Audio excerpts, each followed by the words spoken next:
So today I'm going to talk about some albums that influenced the way I listen to music. These are going to be debut albums by the bands that are involved, and I'm going to start off with the oldest one and work my way forward. So a lot of these are going to be albums that are shown a lot because you just can't get around the fact that they influenced the way you listen to music. So I'm going to go start back with Bob Dylan's first album.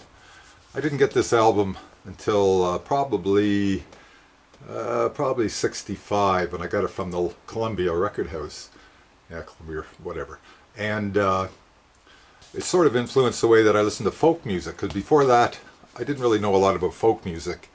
And this album really dives deep into folk music. Some House of the Rising Sun is covered on here well before the Animals, and that was definitely a way of listening to music that I never had before.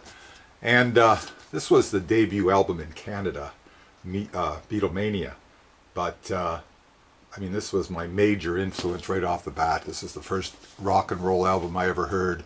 Before that, I think my cousin might have listened to the Beach Boys, but that really wasn't for me. I was 12 or 13. And when this album hit, I heard it within the first couple months from a friend. So Beatlemania was a debut album in Canada.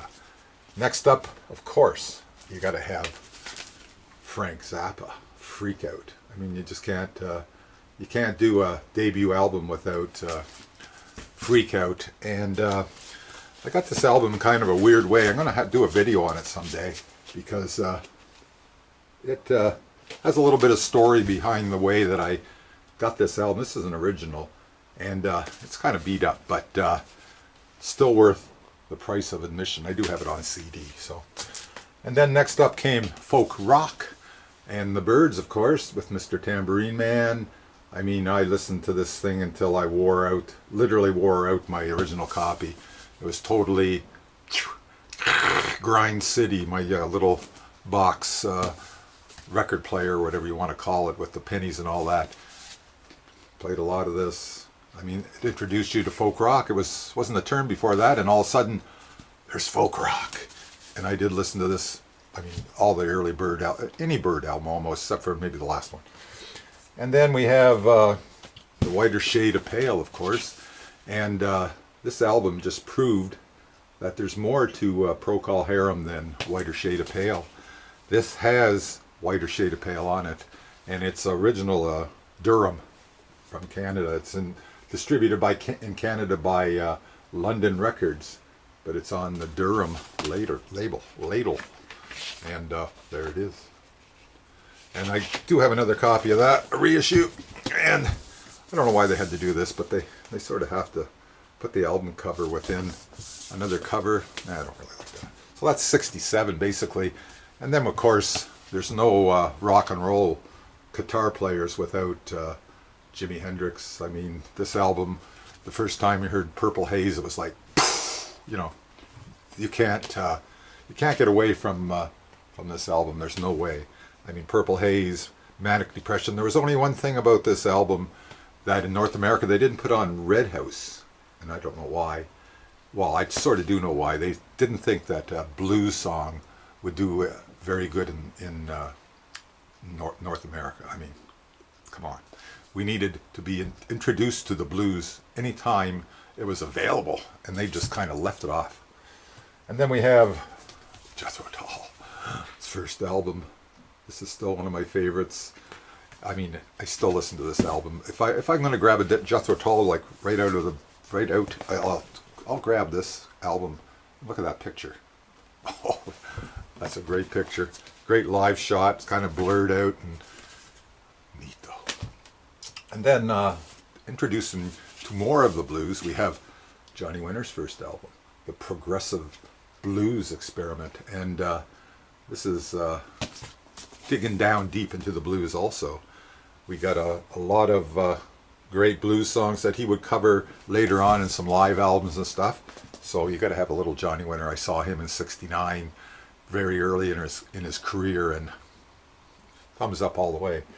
And then we got Hot Tuna's debut album, and this is like a acoustic blues song or album, and it introduces you to the acoustic blues side of things, like the Reverend Gary Davis and a lot of sort of traditional blues songs with just Jack Cassidy and Jorma Kaukonen playing just the duo, and they have a guy playing harmonica there once in a while too.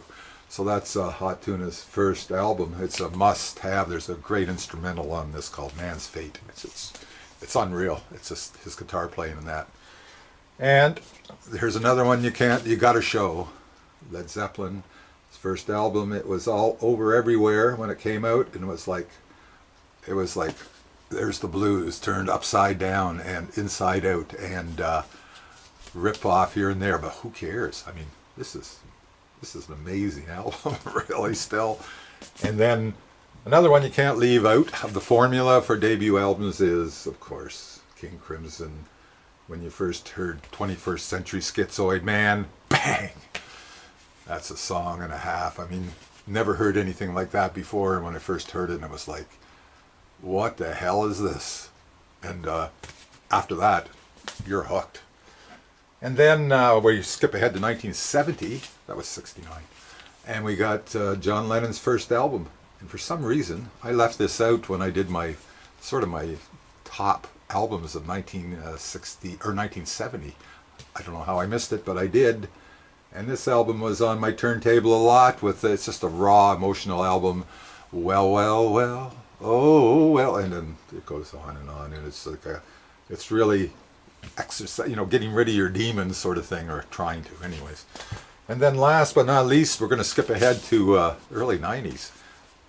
And we have Nirvana's first album, Bleach.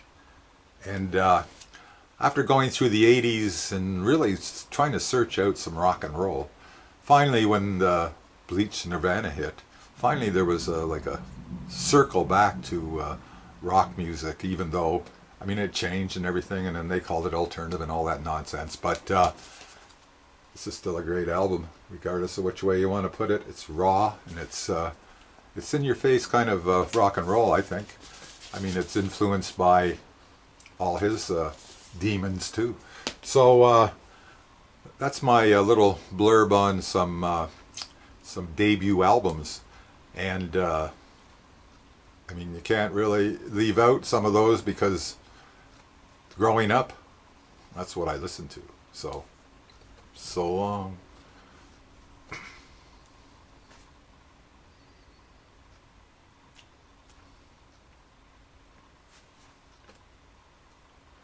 Used to be a ping pong table.